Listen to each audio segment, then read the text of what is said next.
Okay, so thank you for coming for this lecture. Today's lecture will be based on project evaluation.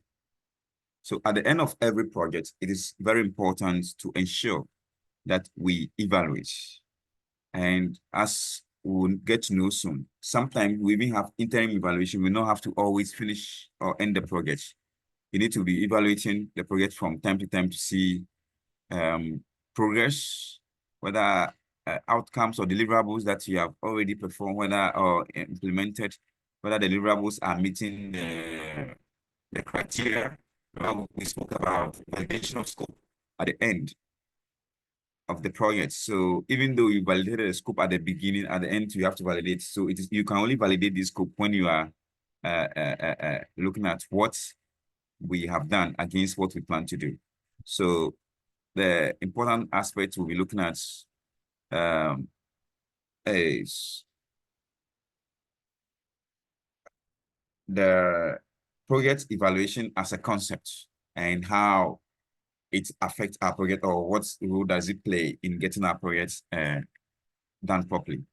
So when we talk about project evaluation, we are looking at a systematic and objective assessment of an ongoing completed project. Okay, so we have to systematically not just pick something and look at it, or just go and check something, but you need to really plan their project evaluation as a process, and it must be systematic.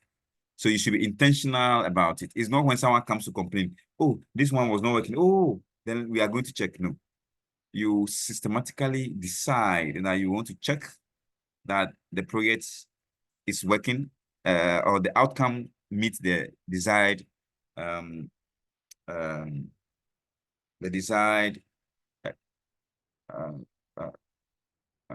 plan, okay, or what we have already had in our plan to achieve. So and when we do that, it ensures that whatever we plan to do or implement or have the project deliver, we are able to deliver on that. Okay, it also helps us to have objectives achieved, or we can tell whether we haven't achieved them. It also helps us to know whether we have used our resources efficiently. And how would you know whether you have used your resources efficiently? When you evaluate to see whether the project activities that we try to perform, remember we spoke about even end value management. We see what we have gotten versus what we plan getting, whether we actually got that. Sometimes we may spend less at the end of the day, but we've gotten exactly what we wanted. Then it means that we have been efficient, for example, or we use fewer resources to achieve the same thing. Yeah, it's possible sometimes, and we measure all that. And whether the project implementation has resulted in value for money.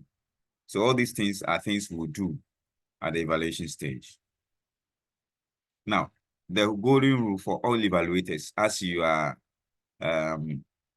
becoming a project evaluator as well, a project manager is one who has managed everything, can actually support every activity.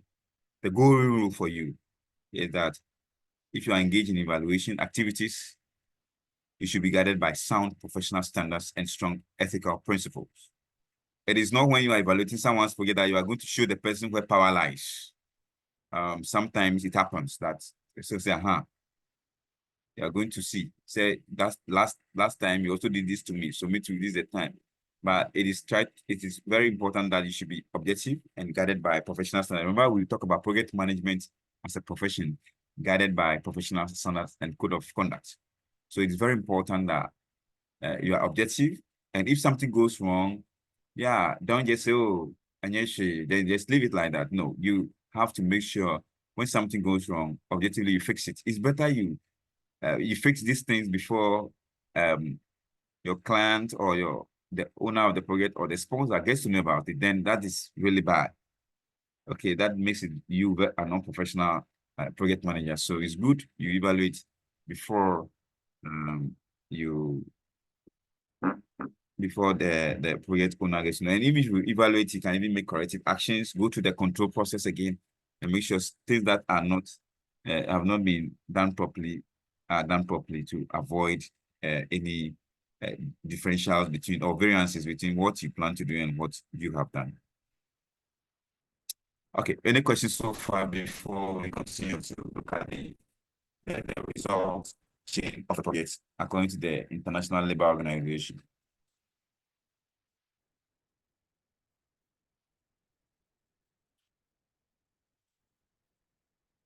Okay, so if there are no questions, so study this diagram very well. We'll probably discuss it again when we meet on Sunday face to face. Only this diagram, not the entire lecture, but every project has an input and an output. So in the input are the things we put in the project, and the output are the product, services, or anything that comes out of the project. So maybe let's say the inputs will be maybe sand, cement, water. The outcome will be a house or a building. Let's call it a building, for example. So the output will be a building. Yeah. Then what will be the outcome? This is a building, but it's for what? Is it a school building? Is it a house? Is it a hotel? It could be anything that the building is going to be used for. So the outcome then looks at the immediate objective of the project. We are not just looking for a building, but we are looking for a house or a hotel. So is our output fit for use as a hotel? So you see the output is a building, but that building can be converted into or can be used as a hotel. Then that becomes the outcome. So that the outputs are the immediate or the deliverable, the immediate things that come out of the project. Okay. For example, if it's a training project, you train, the input is the people you have, the training venue, everything that you need to conduct the training. Once you conduct the training, the output is the training results. Let's say you have been able to train about 500 people. That is the output. And the outcome are things that, so the people you have trained, are you training them to become managers? So when they graduate and they become managers, then that is the outcome. So we don't just have graduation. So we don't only go for graduation. That day that you are graduating, that is the output. So you are done with your that project. That's the output. All that you put in the learning, the examination, the group studies, the lectures, all these are inputs. Then your certificates and yourself being transformed at the end of the day become the output. Then the outcome is probably you are looking for an job enrichment, or maybe you get a job. Okay, if first degree, you may have to go to national service in Ghana, for example. All those things, later you get a job. That becomes the outcome. So you went to school, not necessarily because of the certificate, which is the output, but for the outcome that you can become employed. All right. So you see that, but the output is important to be able to convert that thing into an outcome. Then the last phase of every project is the impact. That is the long-term effects. Fine, we will train about 5,000 lawyers. Okay, and that's the output. So they become they are working at their various chambers or institutions. That's the outcome. But the impact is looking at the development objective of the projects. And so what? That's the question you need to ask when it comes to the impact. Yes, we have trained about 5,000 lawyers. They are all working, some are in the chamber, some are working in the organization as solicitor and all that. And so what? And so now we have a more transformed society, for example, or we have less litigation, or less people taking the law into their own hands. Anything that you can link to development, it's long-term, and then that becomes an impact. So you see that the outcomes are immediate objectives that I know all of us, when we enroll in this program, we have our own objectives. People need it for consultancy. Others need it for them to become more functional at work. Others need it for to become maybe to get promotion. Others need it so that they could even switch jobs. So there are so many objectives while we are coming to school. So when we finish and then we have our certificate, which is the output, and the learning, which is also part of the output, we can get an outcome. And then the outcome should lead to a long-term impact. And that is why when we are learning, for this course, for example, we look at the code of ethics or code of conduct, because at the end of the day, we are trying to see that we will have a very positive long-term impact. If we decide that we'll not come for lectures, we'll not learn anything, oh, let us just give certificate to people. There may be an output, there may be an outcome, but it will not have any impact. The most important aspect of every project manager should be thinking about the impact. The bridge we are trying to construct, the new bridge project we've come to do, what do we want to achieve in the long term? All right. Do we want to have low traffic or whatever in the area after 10 years? Is it still going to work? So this result chain tells us project managers that we don't have to think only about today when we are working on project, but also about the future. It's very important to think about the future of every project whilst you are working on it. And that is very, very key. So it is left to us to know that cutting corners, for example, can result in some output and outcome, but it can never result in the impact, because the long-term development objective cannot be a shortcut. And that's why we encourage everybody to go through the process well. So as usual, you can always stop me and ask questions if there's something that you want to add to it or ask or seek clarification. Yeah. Good. So we go to the next stage, which is the outcomes and impacts, which are explained here. So the outcomes are normally observable changes that can be linked to the interventions. When say interventions, it means that the project activities that we have performed, okay? And they are logically linked to the intended impacts. So the outcome, for example, if it's a malaria control project, we may train the people. The people, we can say that we have trained about 5,000 members of a particular community. That becomes the output. The outcome is what? We want to have maybe low, the people will now become, they'll be using treated mosquito nets or whatever training it is. Maybe they clean the environment so they will have low cases of malaria, for example. But the impact of such a project is what? We are going to have a healthy population, so that we don't have a lot of people who are supposed to be going to hospital during the working hours. So you see that the long-term thing, so everything, so the input is linked to the output is linked to the impact, and the impact is linked to what? The output is linked to the outcome, and the outcome is linked to the impact. So I'll take that one again. The input linked to the output linked to the outcome, and the outcome leads to the impact. So you see that that's why we call it the result chain.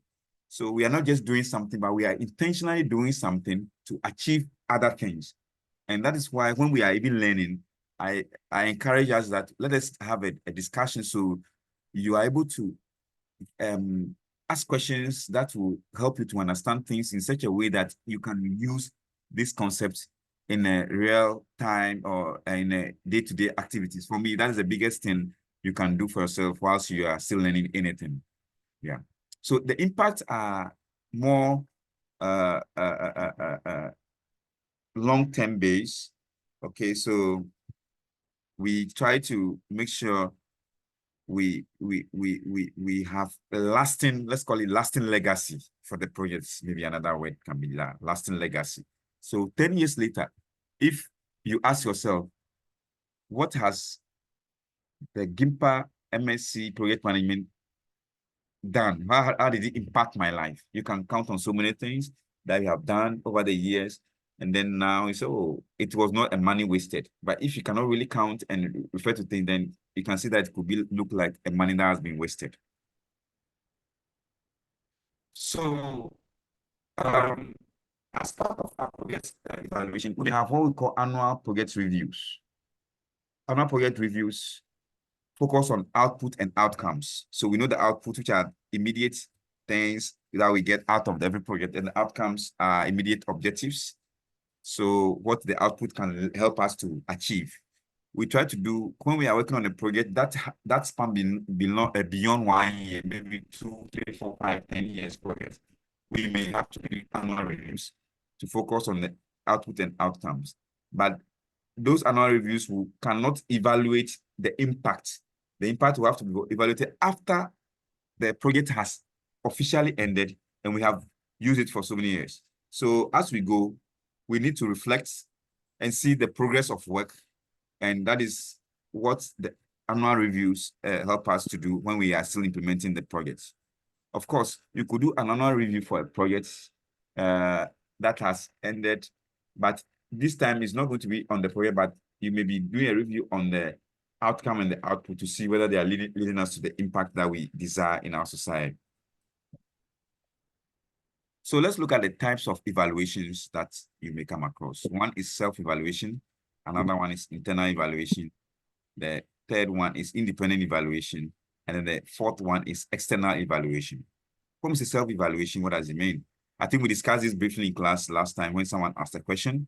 So self-evaluation is when you finish something as a team or even as an individual on any project, you can evaluate yourself to see whether you have done what you're supposed to do, what you are supposed to do. One of the tools you can use is to cross-check your outputs against the scope, the verified scope. Remember, we need to do scope verification at the beginning, sitting down with the clients or the originator of the project or the users to be sure that what we plan implementing or doing is what they are expecting us to do. So when you do that, you validated the scope. So self-evaluation, you go back and check that. Remember the last time when I spoke to the client, this is what they were talking about. So I want to see whether what I have done will be able to achieve what they have done or what they are expecting. It can even be testing whatever you have produced out of the project to see whether it's able to solve the problem. For example, if we say a medication for, let's say, a virus or whatever, you can test it. That's when they sometimes do trials, okay, on dummies to see that they are doing well. So as a team, what you can also do is that if you work in team, all of you in that team who did the work, you can decide to come together and brainstorm to see whether you have done the right thing. That is self-evaluation. Now, internal evaluation is when you get other people who are within the organization, but not part of the team that implemented that component of the project. Let's say we are working with maybe 3 different sets of teams that implement. Hello, is someone saying something? Okay, I think not. All right. So when we are looking at the internal evaluation, we are using other people within the organization who can independently verify the thing. Okay. For example, maybe we are 3 teams. So team 1 can evaluate the outcome of team 3, and team 3 can evaluate the outcome of team 2. Team 2 can evaluate the outcome of team 1. So what will happen is that every team within the organization, we are able to evaluate ourselves. So it is still internal. It has not gone outside of the organization.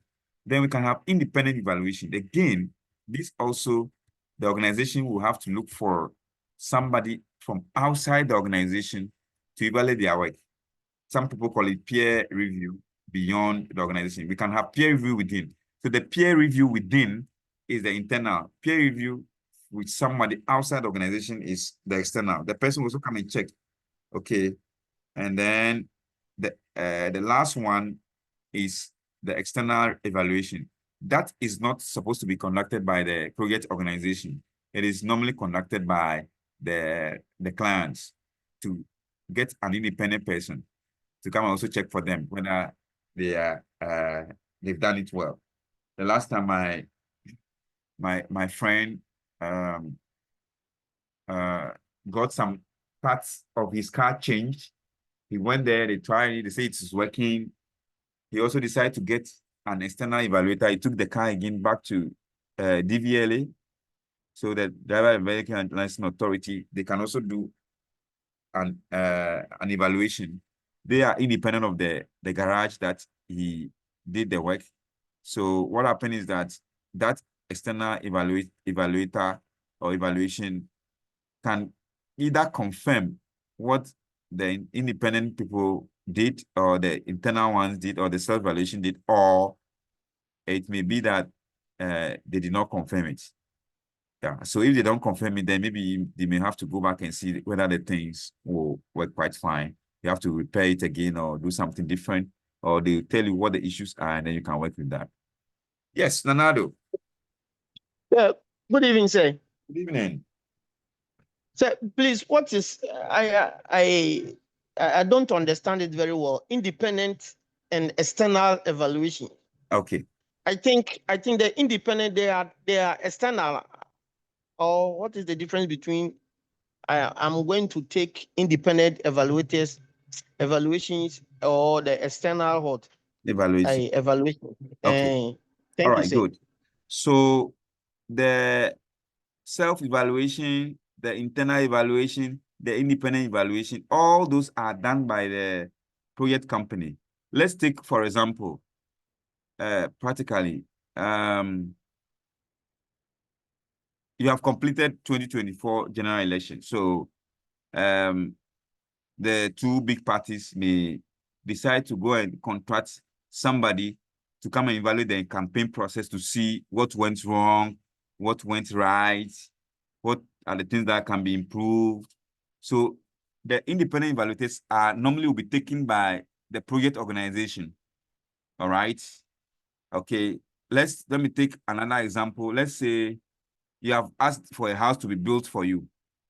So when the house, when the house is, when they finish building the house, the project money, the contractor, right, can get somebody, another construction firm or an engineer who is not working with their organization, okay, to come and evaluate it. That person will be independent because he's not a member of the organization.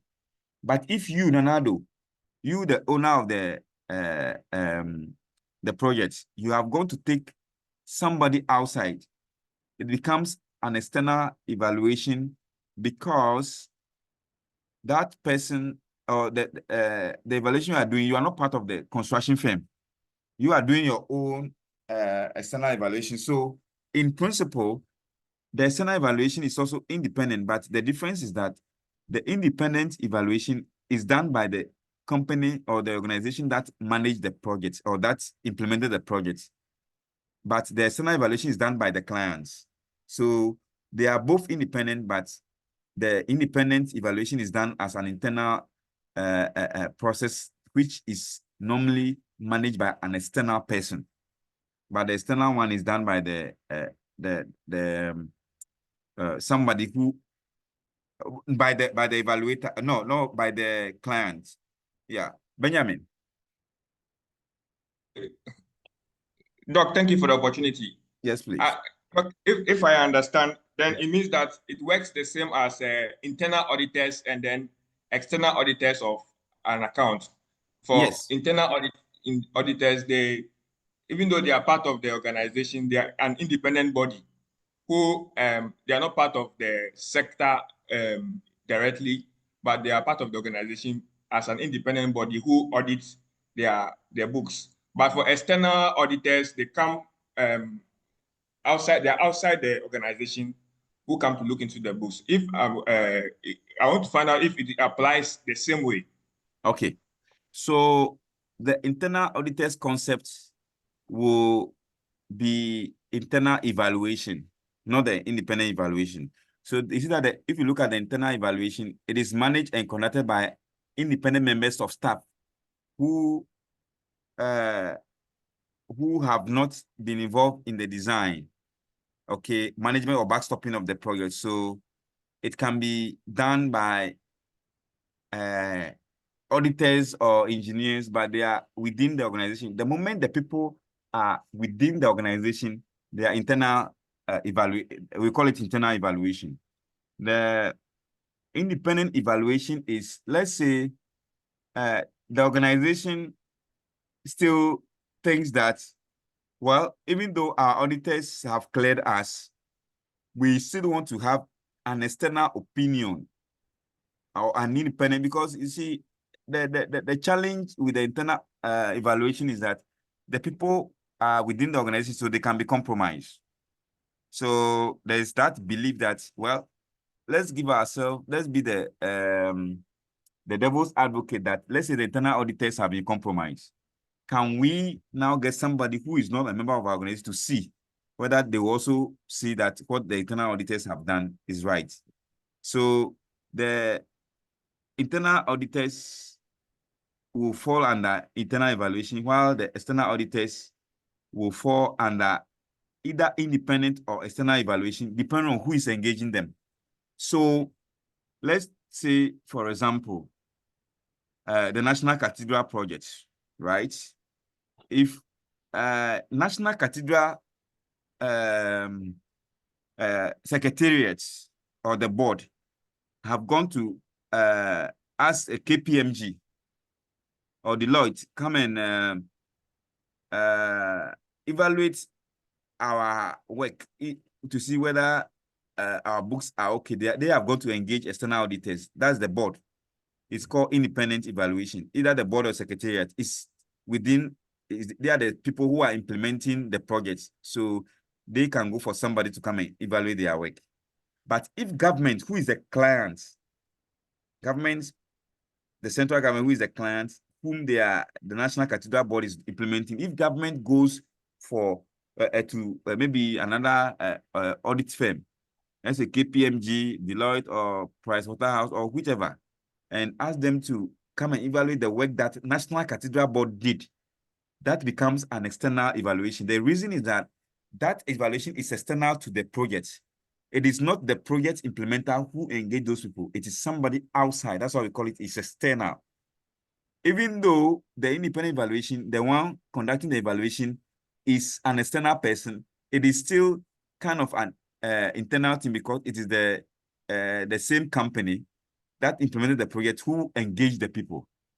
So the cost for independent evaluation is normally borne by the project management company, but the cost for external evaluation is normally borne by the client or whoever is in charge of the projects, who has commissioned someone to implement the project for them.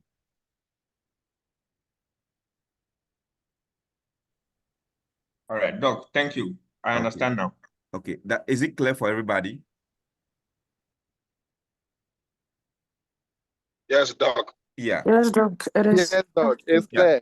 Okay, so No, please. Okay, so we can engage, we both of us can engage chartered accounting firm. No, Doc, please. Hello, please. I'm still not fine, so please, if you can take it again, please. Yeah. So I'm going to give an example. I'm sure you understand here. So assuming that you have given your project to my construction firm, and my construction firm has completed the work, and I have the internal guys have all, we have monitor and controlling staff for organization. They have all checked this, so everything is intact. Then I'm the contractor, so I will go again and say, okay, even though my people have said everything is all right, I still want to get an opinion from somebody from outside my organization, so that I don't want to send it to the client will say there's something wrong. Assuming that even if my internal monitor and control guys have been compromised, someone from outside can tell me something different. So I can engage another engineering firm or construction firm, Charlie, come and check the thickness, the strength of my the concrete, everything, to see, but we don't want to see it have any problem. If me, the contractor, I'm going to engage somebody from outside to come and do that thing for me, so before I hand over the project, it's still it is called an independent evaluation. However, if you, the clients, I have built the house for you, I have handed over the thing to you, and then you say, okay, even though me, the contractor, have told you that I've even got some people from outside to evaluate, blah, blah, you still want to get you, the client, and yeah, you want to still get somebody independent of the that person was not contacted by the contractor. You want to do your own evaluation, you can still go ahead and do that. That one is called external evaluation because it is not part of the process of the project. It is you, the owner, or the client who will do that. So in the past, for example, when we implement projects for the EU, the German government, or whoever, we will finish our evaluation and produce our reports. They will also send some people later, 2-3 years later, from Germany to also come and check what we have done against the report you wrote to see whether the report you wrote or what you say we have done is the same thing. So the people who have come from Germany from the sponsors side, they are called external evaluators. But the people we have engaged from outside the organization, they are called independent evaluators. And the people we engage within our organization, we call them internal evaluators. And if we have completed our work and then we evaluate the process, for example, you finish your workshop, you can say, please evaluate me. Participants should evaluate you. When you do all those things, the self-evaluation, you are going to check to see whether what you've done is right or not. So self, internal, and independent evaluation are normally managed within the organization, while the external organization, the project management organization, has nothing to do with it. They don't do that. It is at the discretion of the sponsor to see whether, okay, I want to evaluate it, or I will rely on the independent evaluation done by the project management company. Doc. Yeah. Good evening. Good evening. Yeah, please, so the cost of the project, I mean the budget for the project. Yeah.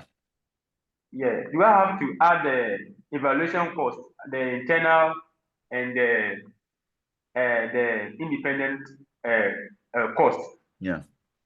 Do I have to add it to my project budget for the client to pay, or since I have to incur that cost, I have to eliminate that cost from the budget? Okay, very good question, and it is answered on the slide you can see on the page now. So you see the cost of the evaluation to you. So these are the costs to the project firm. The cost for self-evaluation, that one you may not need anybody. There's a team, so it is low. If it's internal, you may incur some medium cost because you need to get maybe auditors, get a M&E expert within the organization to do some work. They may have to travel, you may have to do all that, fine. And you have to pay them, they may be on salary, so the cost is high. Then the independent evaluator, the cost is high because the person is not on salary. So you have to pay the person as a professional evaluator. They come from outside, they do it. But look again at external evaluation, the cost is very low. Why is it low? Because that one will not be part of the budget, of the project budget. The first three costs, that's self, internal, or independent evaluation. If you intend conducting any of those evaluations, they must be part of the project budget from the word go. Otherwise, it will be difficult. But the external one, the only cost you may incur is maybe to send your staff to the project site when the when the client evaluators are coming to come and check. But you are not going to pay the evaluators. The client will pay them. So we don't add external evaluation budget to the project budget. All that we add is either self, internal, or independent evaluation budget that we add to the project budget. Okay, thank you, Doc. I understand. Okay. So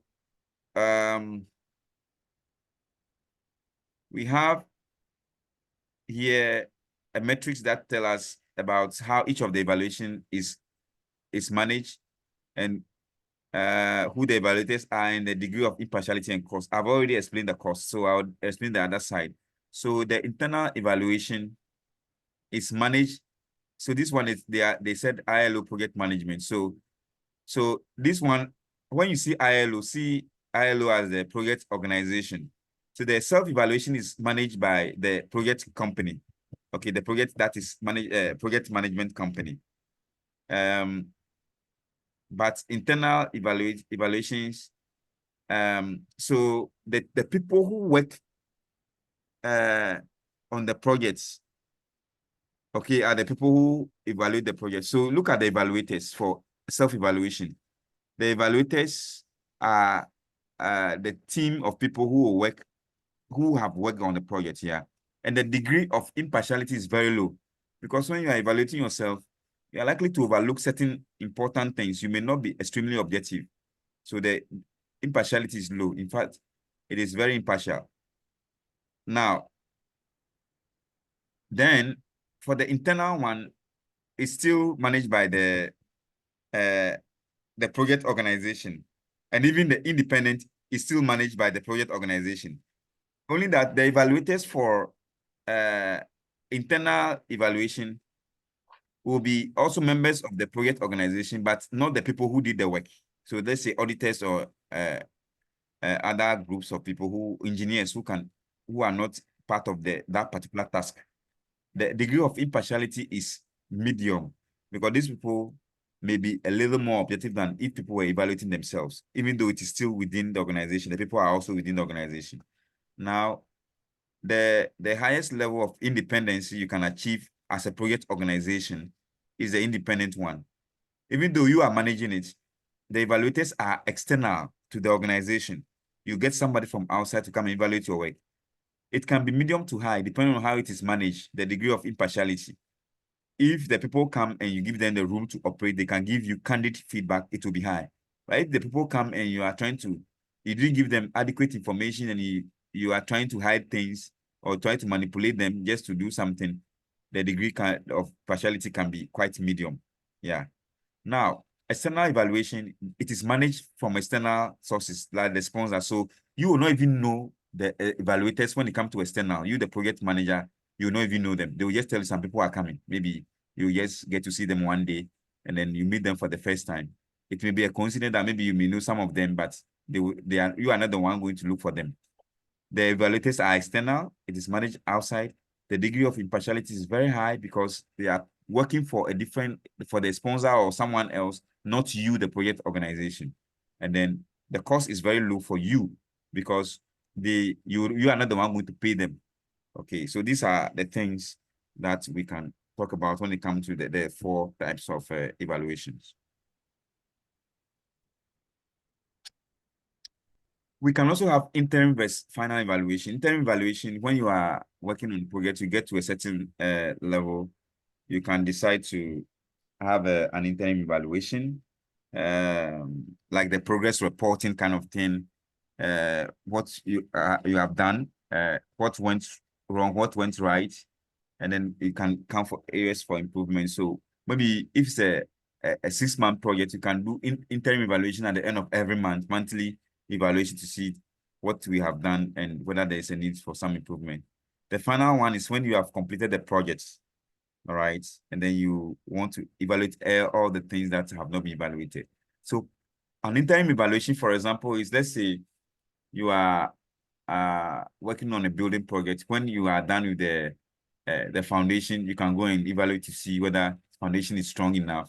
When you are done with the concrete and block works, you can go and evaluate that. When you are done with the roofing can be evaluated. But when you finish with the entire project, you have to do the final evaluation where someone can examine all aspects of that project at the same time. So that is the difference between the interim and the final evaluation. So there are some key principles of project evaluation. One, you have to ensure high professionalism. So if you're evaluating a project, there must be trust in it. Okay. And in law, there's something we call justice. Justice must be done and must be seen to be done. Okay, it's not just done. Justice is not merely done, but people must see that it is being done. So when you are evaluating projects, there are certain terminologies you don't have to, certain things you don't have to say, like statement that implicates you. Okay, Benjamin, I think your hand is up. Please, let's have your question or contribution. So, Doc, please, the interim evaluation. Yeah. It has is it limited to only the self-evaluation and the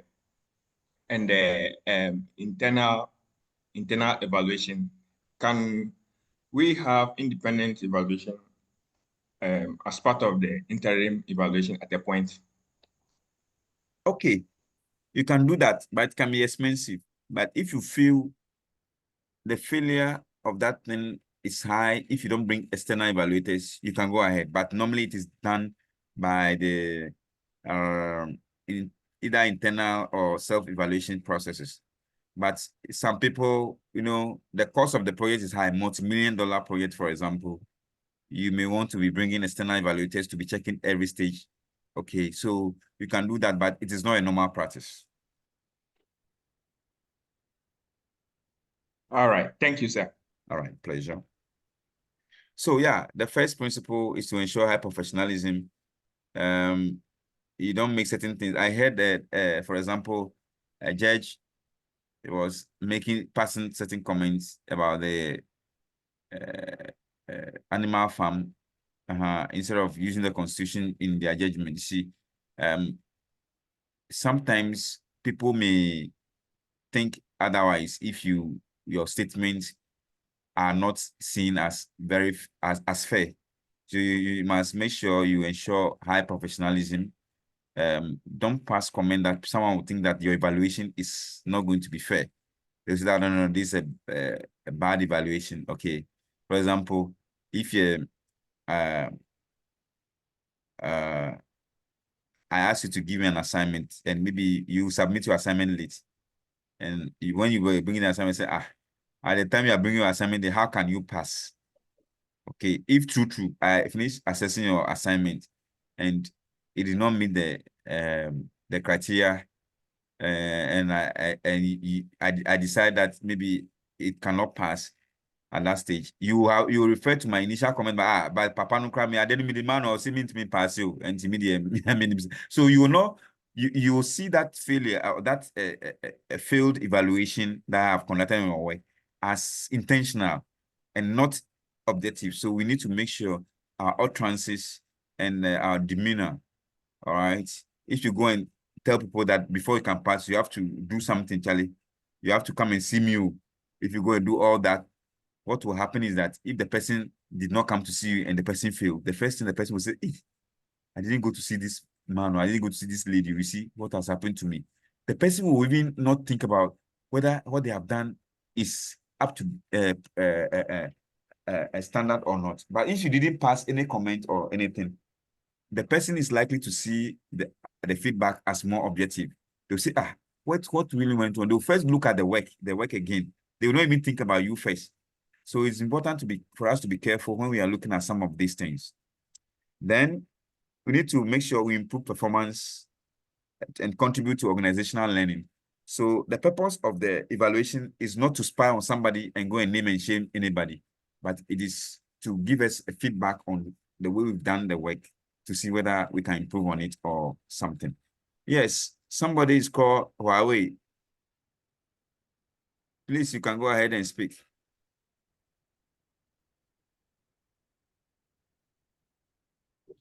Huawei MatePad SE11. Please go ahead and speak.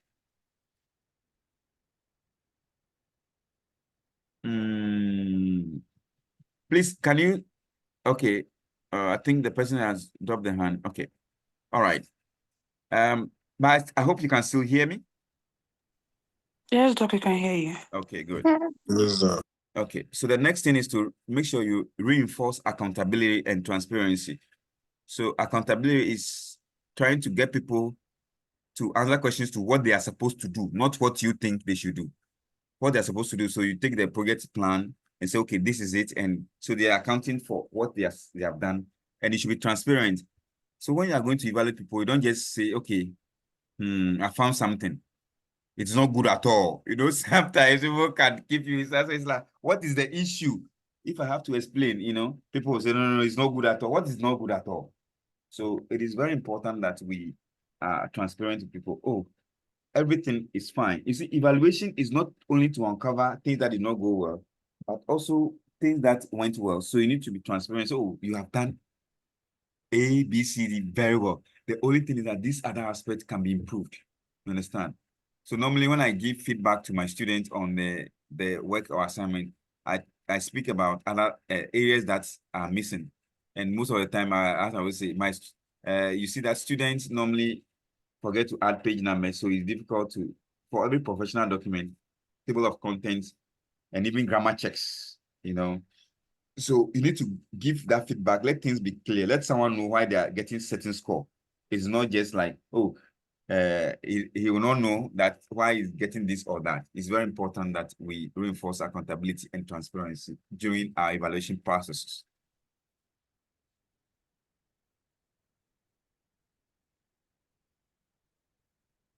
Okay. Then in evaluation, focus on longer term priorities and objectives. It's not just what you are doing today, but ask yourself, this project that is being implemented after 10 years, what will happen? So during the evaluation, you can look at the materials that were used. Are they durable? All right, durability is very important. We can also see, okay, this project that we are implementing, what will be the effect on the society in the long term? Is it just trying to have a marijuana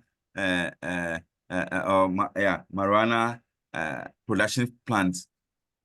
What if it falls into the hand of other people? What a project? What will be the outcome? So you have to also focus on results and assume that people and assume that the projects are managed for results. So it's not just that we have spent. You were checking whether they have spent beyond budget or okay, they have spent within budgets, but did they also come out with the result, or they have just spent the money? All those things must be there. You also need to reinforce a sense of joint ownership among stakeholders. So when you're evaluating, it's not like you are spying on someone. Like I said, when people have done something right, tap them at the back and say, oh, this is good. So the people can see that it is their effort that has brought the progress. Next time they are going to work, they work very well to ensure that work is done. But if you are just doing a thing as if you are the owner of the project, like especially external evaluation, if you do it without a human face, people will think that you are spying on them. Next time you give them work, they will not be paying attention to it, details, and or they will not want to work for you. Some people can even stop working for you. So there should be that human face and ensure sense of ownership. Let people know that their work is very valuable, not only when something goes wrong. You must also make sure that evaluations are highly credible, independent, and transparent. For okay, we've talked about transparency, but the independent thing is also important, making sure that people who are, when you are conducting the evaluation, even if it is self-evaluation, try to be independent as much as possible. Remember that this project is not for you, it's for someone else. So put yourself in the shoes of the person who is going to make use of the project or the project output or outcome, and then check to see what would that person say. So you need to ensure independence. Then confine the process to one which is technically and administratively reasonable. You can't say that you are coming to conduct independent evaluation or external evaluation, so we close down the whole company for one month. I mean, that's not administratively reasonable. So make sure the disruption to processes or production or projects during evaluation, whether it is interim evaluation or is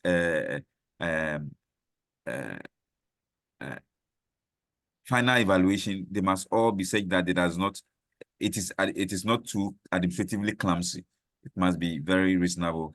And finally, you must make sure they are conducted in an ethical way, including responsible handling of confidential information. So when you are monitoring something or evaluating something, when you are evaluating something, at the end of the day, you don't use it as an example somewhere and go and say, the last time I went to Ghana Gas and to evaluate their work, those people, they are just wasting taxpayers' money. That is very unprofessional. So you can use some of those things in even discussion or teaching without mentioning any name. You can say, well, some state institutions are evaluated, could not show how certain monies were used. You are not auditor general or the public account committee to come and be calling people and be asking them about specific things in public. Evaluators are more of confidential and professional people who do not have to disclose people's do not have to disclose what people what work they did for other people. Very, very important. It's just like when you are a lawyer, or non-disclosure agreements and those things, and be there so you don't go and tell people about what is happening in an organization. Yeah. So this is an excerpt from the UN system evaluation norms. Right, UN system. They are evaluation norms. Let's look at UN evaluation norms. Evaluation ethics. One is that evaluators must have personal and professional integrity. So that's why they will not just take anybody to do that. If you ever have any infractions with your professional life when it comes to evaluation, they will not take you for evaluation again. You can be prosecuted sometimes if you falter on those things. Evaluators, that's number 2 now. Evaluators must respect the rights of institutions and individuals to provide information in confidence and ensure that sensitive data cannot be traced to its source. That, oh, cool. When I went, there's one man called Pakwesi. If you speak to him, he will tell you everything. He's the one who gave me all the information about how the CEO used the organization's car to build a house in his hometown. So those things can create problems. So you can write that one in management report, but you don't have to say it in public. It can create unintended consequences for the organization. So evaluators must take care that those involved in evaluations have a chance to examine the statement attributed to them. So sometimes they may say, someone will say, this is what you said. We heard you say this, but you must be given the opportunity to speak to some of those things. That's quite important. Then,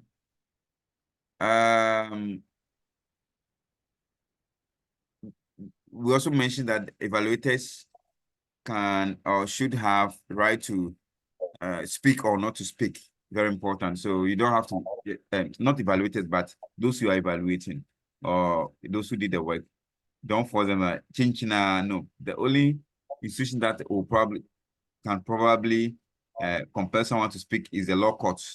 But if someone didn't want to say anything, don't even you can't pass an evaluation opinion on that. So you can just say that you were not able to get so information because the people were not giving it to you. Don't say that because they didn't give you, then you write a negative report, right? So in light of the UN Declaration of Human Rights, evaluators must be sensitive and address issues of discrimination and gender inequality. So when you are making evaluations, you should normally be checking out for those things, even though it may not be part of your terms of reference. You can also comment on that as part of in your report, whether there's gender impartiality or gender partiality or gender sensitivity or gender insensitivity in the project that was implemented. Then finally, you may uncover some wrongdoing. And if you uncover any wrongdoing, you must make sure you report those discreetly to appropriate investigative body. For example, if you go to evaluate something and someone is okay. So if you go and you see something fraud, or criminal, everything criminal cannot be handled by an organization or a SEN member or anyone. It has to be sent to the police for prosecution or further investigation. So make sure anything that you uncover, which is beyond the organization, don't say that, oh, that's not why I'm here. Okay, you're supposed to go and evaluate a building project and you enter and you see human head in one of the rooms. You say, oh, that's not why I'm here. Then you just go without any report. If something happens later, they may say that you are also an accomplice because they will know that you also entered that room. So how come you didn't report the case? So let us know the difference between those professional issues and what statutory institutions will be expecting us as our responsibility when we are evaluating things.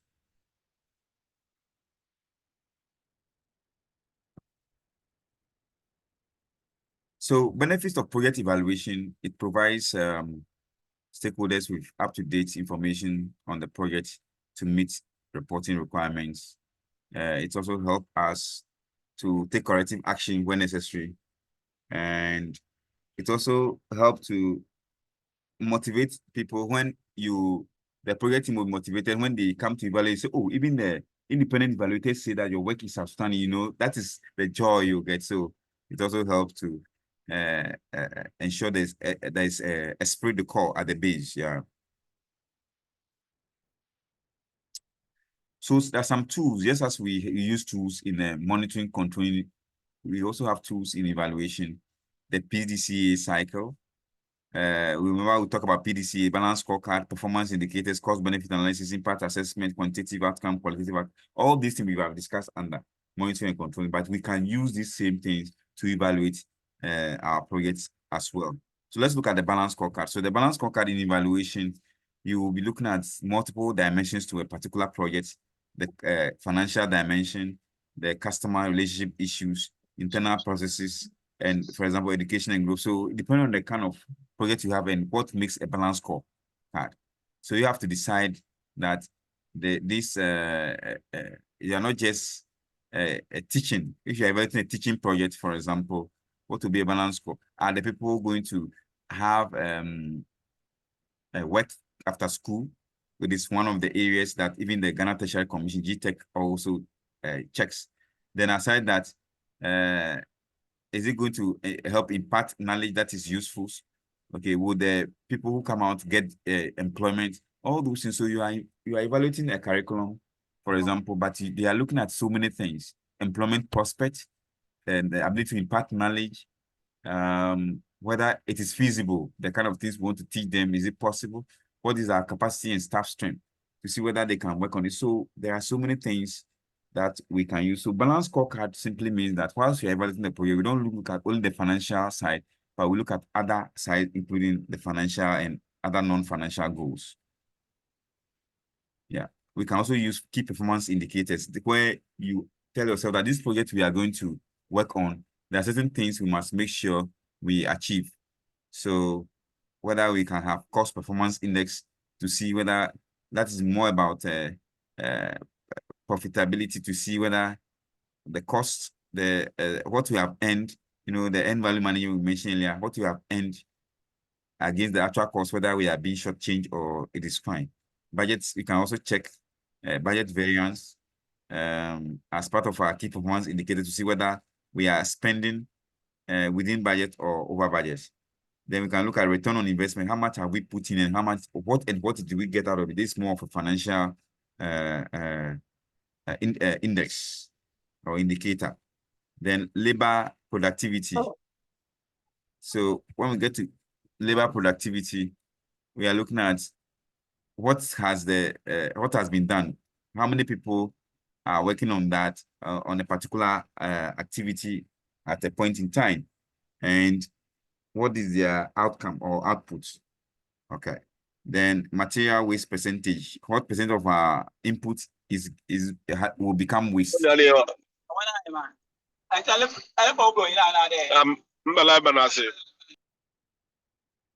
Okay. All right. Then we can have cost benefit analysis. What we have put in against what we are getting out of it. Okay. For example, we have our project is to get new equipment. We have done that. We have trained the staff to use the new equipment. But do we now have greater income? Are our operations faster? Do we have less waste? Okay, so we need to check if the money, the total value of things we have put in is lower than the is lower than the benefits, then it's good because the benefit must be higher. But if the benefits are lower than the cost, which means that the costs are higher, then it means that when we are evaluating the project, we'll see that we will get negative outcome from the evaluation. So we have to look at all that. Another one is impact assessment. So impact assessments is looking at the long-term goals of every project. For example, sustainability assessments. How sustainable is the outcome of the project? Is it a house we have built such that every room you have to use AC or the room is very hot? That is not a very good design. So impact assessment, you gotta look at it from that direction. Strategic environmental assessment. Are we taking care of the environment? We can also look at regulatory issues, whether we are breaching laws or we are doing the right thing within the law. Very important. Social assessment. What is our impact on society, the people? And we can look at health. Is our work posing health hazard to the environment or even our employees? We have to check all that. Then life cycle impact. What's the life cycle impact? How is the work we are doing going to have impacts on itself over time? Are we producing something that will become dangerous after 1 year? Remember those days, there are some light bulbs, there's special rechargeable lamps that came, and after using for 2-3 months, you can't use them again. See that the life cycle of that product is low, is short. And if the life cycle is short, what even happens to it after 3-4 months that you have used them? They may have batteries, dry cells, they may have inbuilt batteries in it. How are we going to dispose of them if the life cycle is so short and we may not be able to even change some part and use them again? All right, then environmental impact assessment, yeah, to be sure that the environmental issues are properly addressed. Then finally, biodiversity, just to be sure that living organisms in our environment are not shortchanged. Okay, not because of your project. Now, animals will be killed, the water, and there will be sea sand claimed for other things. So you need to make sure we don't spend too much in fixing biodiversity after destroying them. The project must make sure we don't destroy biodiversity at all. Then we also look at quantitative and qualitative issues. Yeah. So for the quantitative, we are looking at measurable, quantifiable outcome. All right. But for the qualitative, we are looking at how and what are some of the things that went wrong or right with the project. So, for example, a beautiful house is a beautiful house. You cannot quantify it. It's just one house. It's beautiful. The color and all that are good. So it depends on what you want to find out, whether it's qualitative in nature or quantitative in nature. So how do we resource project monitoring, controlling, evaluation? We normally must make sure we set budget aside for every project from the word go. Remember, we said that the self-evaluation, the internal evaluation, and the independent evaluation are supposed to be conducted by the project organization. So we must make sure there's budget for them. If there's no budget, it will be difficult to carry out those evaluations. So from the word go, before you even sign a contract, you must make sure those evaluations are taken care of in the budget. That's if you want to do those evaluations. Then there must be dedicated officers for the project. Sometimes we have very nice plan, but we don't have the dedicated officers who will evaluate the outcome. So for both independent and internal evaluations, we must make sure we provide some dedicated staff who are working on it. Then we must make sure we make resources available. Someone told me that MNE, I think there was we're teaching this port and customs officers, yeah, from the GRA. So someone was saying how in the public sector, some monitoring and control systems have been made loose because people benefit from it. It is true. Sometimes people can easily benefit from monitoring and evaluation tools, monitoring and evaluation lapses. So intentionally, they may not resource it, right? So we must also make sure there's training on autonomy for the monitoring and evaluation officers so that we train them and then we give them the room to operate because they themselves, they will tell you that when we buy it, you don't see it because we buy it, they will change you, you know, okay. The monitoring and control budgets must not be abused. The money is there, we have budgeted for it, but before you realize they have reallocated that budget to something else. So tell we the event later. No, you must make sure we monitor that budget and make sure it works. And there must be reward. So in the monitoring and controlling system, those who work hard to get us to improve our system, we must provide them with some reward. So what is the project manager's role in monitoring, controlling, and evaluation? You, the project manager, must make sure you provide information to monitoring, controlling, evaluation staff or teams, those who come around. You must support them administratively and logistically if they need anything, space or office or things or tools or money. Must make sure they have it so they can do it well. Then you need to assist in data gathering. You as a project manager, you must show concern. So you can ask them, okay, so how do we go about it? How can we help you get your work done? Like you have to work with them as partners. Then in terms of coordination, the M&E team and other stakeholders may come and work for your organization, but you need to make sure you interact with them and get them to do what they have to do in a very cordial and very interesting environment for them. And you need to prepare a plan for follow-up and making sure that you take appropriate actions where necessary. So when they come and discover something, don't end it there after drinking tea or having lunch. We all love them, we go, no. But we must make sure we plan some follow-up with the team. So what about evaluators? What is the role of evaluator and their responsibilities? Now we have looked at the project manager. Let's look at the evaluator. So you, the evaluator, you must make sure you work on the evaluation by making sure that you prepare for the evaluation and reporting. Don't just wait without investigating the project and activities. When you wake up early morning, they say then you just go. Plan it, read about it, and so that you even know what you should look out for.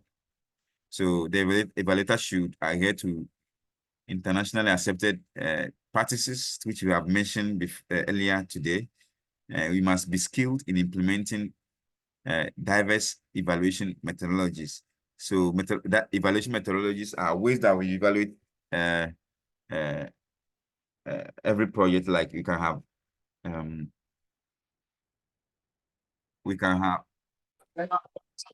is someone talking?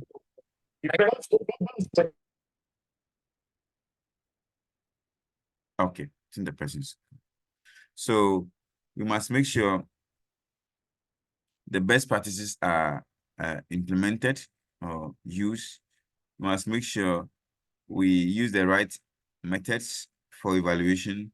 If it is about quantitative, we have to make sure we get the quantitative information. If it's about qualitative, if you have to combine, we must always make sure we do what we are supposed to do, right? And you have to be culturally or gender sensitive, so people don't go and badmouth you that, okay, this evaluator is anti-social, this person is anti-woman. You need to make sure you get these things done in a very sensitive way. And you must make sure people are participating. It's not only you, don't come as a spy. Get people involved, let them tell you their stories, so you can, from there, you can gather data for the evaluation. So preparing for your monitoring, controlling, evaluation assignments, there are stages you have to go to. You need to plan, discuss, assign, fix, conduct, to review, and act. So the plan is to plan the monitoring, controlling, evaluation activity. And then, like, I'll do this, I'll do that. Then you need to discuss with stakeholders for input to see whether there's other things that they want to look at. What makes a great outcome for that project's evaluation. So you need to assign responsibility. Everybody know what they are going to do. If there are 5 people who are going to work on it, you will gather this data, you will do this, you will do this. So it helps to ensure that all projects are handled in a manner that everybody is doing something. Yeah. You need to assign responsibility to everybody that will not ensure overload. All right. Also check overload, so people are not doing too much, but everybody is doing something. Fixed dates for the relevant monitoring, control, evaluation, and then you need to conduct the M&E activity. Don't just say, no, something should be done, or the right thing should be done. Then review the monitoring, control, and reports, review the MNC reports. So there may be some MNC, MC&E reports in the past, you have to go and check how they are working. And what are some of the issues that have been raised in the past. Then you can be able to also check what you also have now. Then finally, you act when necessary. After conducting the activity, you review the reports that you have prepared. So check to see whether the reports are accurate, and then you are able to work on it, act on it if there is a need. So maybe someone during the review, we found out that something went wrong. Maybe an employee was not coming to work, so their side of the project is still not completed. You need to take action to get someone to do that and get that one done. Yeah, then some of the documents that you need for your project monitoring and controlling and evaluation. One of the, go back. Yeah, one of the documents that you need is the project charter. Why do we need the project charter? When you are at this stage of the project, monitoring, controlling, and evaluating, the charter is like the contract document. So you need it to know whatever the objectives are, what is the client thinking about when they started to even think about this project. You can compare with what you have to see whether it's going to solve the problem or meet their objectives and goals. Project management plan is the document that you have prepared to manage, to help you manage or implement the project. You have to make sure the project management plan has been adhered to, the timelines, the resources, everybody did their work. Then risk register, to go back and check the risk register to see the risk that you recorded at the point. Risk register include all the risks that we anticipate on it may happen on a particular project. So you can go back and check to see whether those risks have been properly managed or they've not been managed. So it can help you to go and trace the risks that are likely to have happened. Approved change requests. You have to check to see all those approved changes that we have on the project, whether they have been implemented or not. And if they are not implemented, you have to see how you can implement them. Project schedule to see whether everything went on well, on time. Certified work, that part of work that has been certified and has gone for payment, for example, we have to check it to see whether they have been properly certified or not. Then work breakdown structure, you have to check your work breakdown structure. That is activities that you have mentioned that at the beginning that you work on. Check to see whether all those that we have talked about, they are right. Then finally, also other relevant project document that may be necessary. If there was a diagnostic reporting, you can check to see what went wrong and how we are improving on this at this time. So there's a sample structure and table of contents of an evaluation report based on standard elements. You need to have an abstract. You need to have a brief background of the project and logic. So the abstract is more like an executive summary. After it's the first thing you see, but the last thing you prepare. After you have completed the entire project, you can get the abstract. What I do these days is that I don't spend time writing abstract, but when I finish with that project work, I send the whole project document to AI and it's able to write the abstract by summarizing it. It's one of the very efficient ways of using AI. Yeah. Then you need to have a brief background on the project and its logic, what the project seeks to achieve. Remember, this an evaluation report, but you're still talking about the project and what it intends to achieve because you are building a case. Then the purpose, scope, and clients of evaluation, who contacted you to evaluate the project. The methodology, how was the evaluation done? Review of implementation, you look at how the evaluation thing was done. How was it implemented? Presentation of findings regarding project performance. So what are some of the important findings that were guiding the that are in relation to the project's performance? Is it that the people who were supposed to be at post did not come because maybe during that time the president was visiting town, so they were maybe they are politicians, they were leaving the work unattended. So there are so many things may come out. When you are done, then you draw a conclusion, you make recommendations for in the individuals and those who will be protecting the project output and outcomes at the end of the day. Then you also have what we call lessons learned. Lessons learned are important because if you don't learn anything, you make mistakes or similar mistakes again and again. But it's important we follow up on the lessons learned so that what went wrong, we improve on it next time. What went right, we can improve on it. You can even have a diagnostic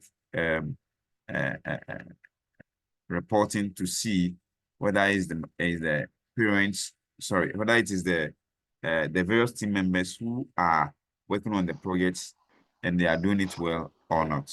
Then our next is if there are any documents or any pictures you took on the photo, that may be part of the big report, you can put them there.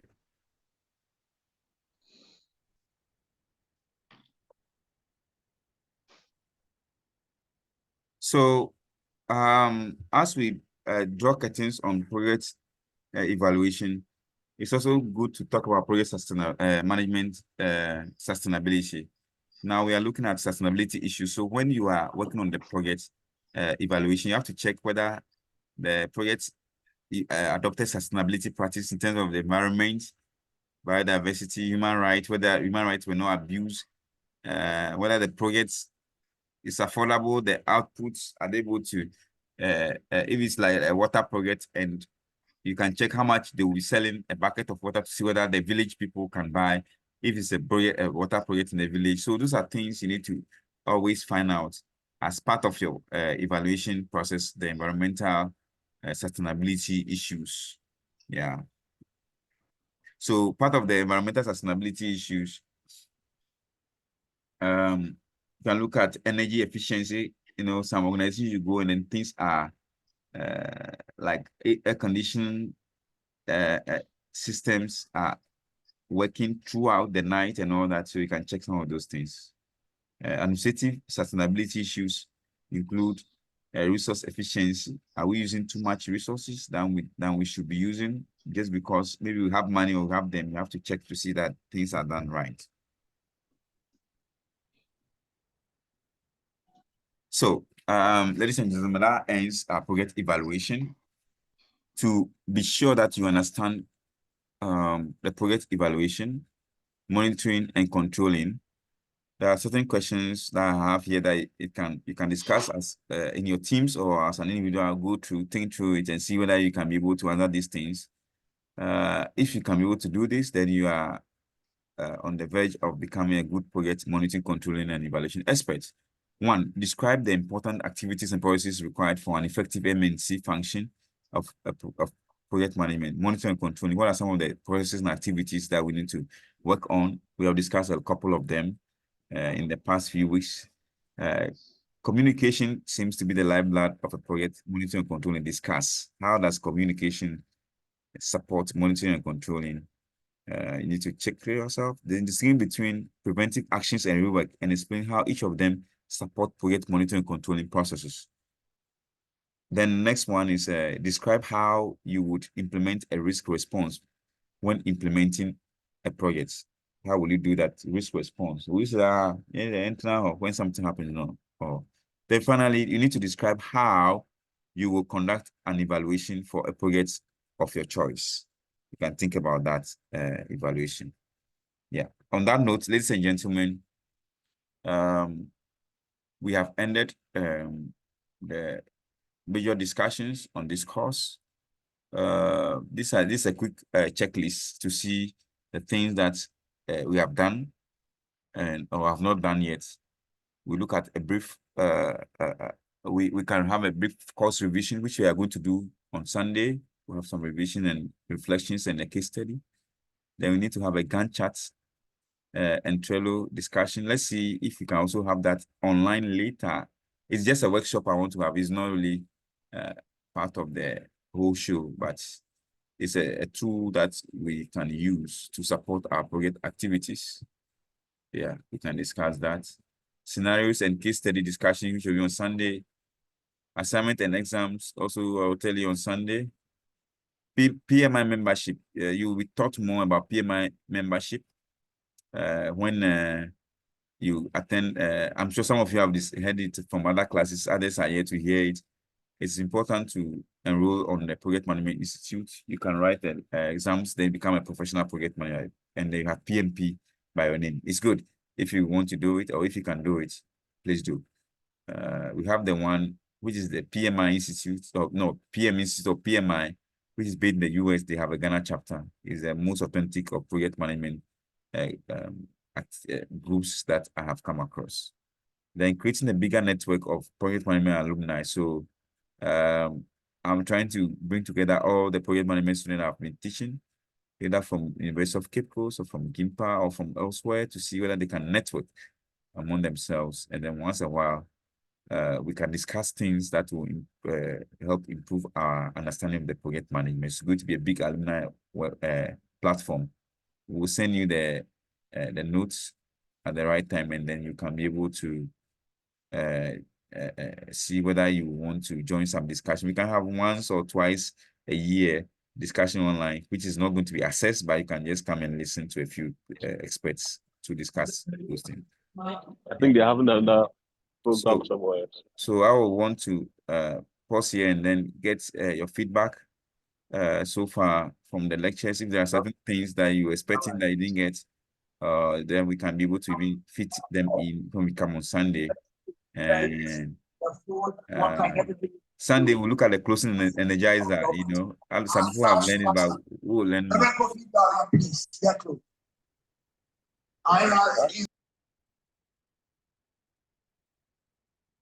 Okay, so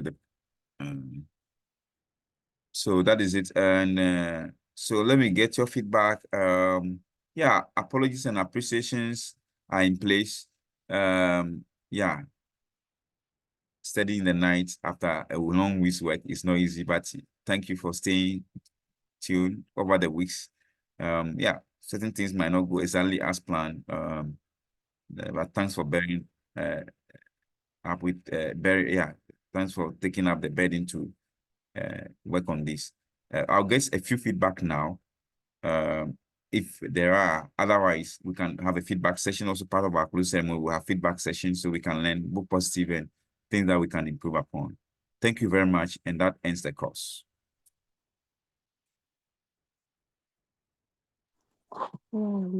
Thank you, Doc. Thank you, Doc. Thank you, Doc. Doc, we are grateful. Thank you. Yeah, we are grateful for your time, your patience, and everything. Okay, thank you too. So the closing ceremony has already started in a way, but Sunday. So what time are we meeting on Sunday? Are we meeting at 7 a.m. or we are meeting at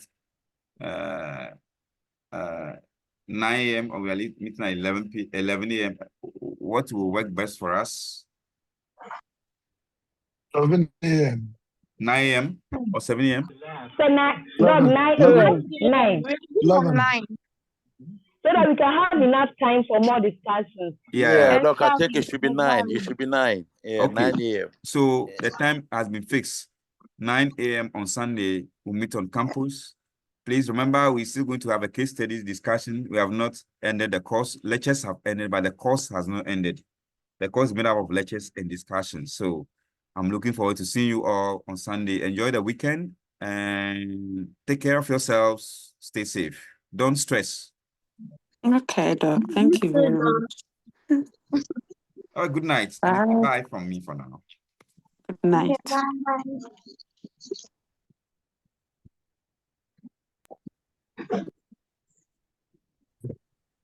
won't keep long.